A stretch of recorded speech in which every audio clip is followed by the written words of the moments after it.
grandfather came here, he had a turban, couldn't get a job, so he had to cut his hair, right? And then the Charter of Rights and Freedoms came. Okay, it's good. He can work.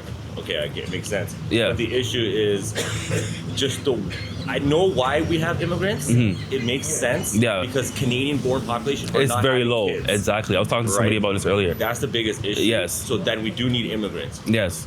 But it's the system that the base country that is happening in. Yeah. These diploma mills that were happening was the biggest issue, and it's just a way to get to PR here.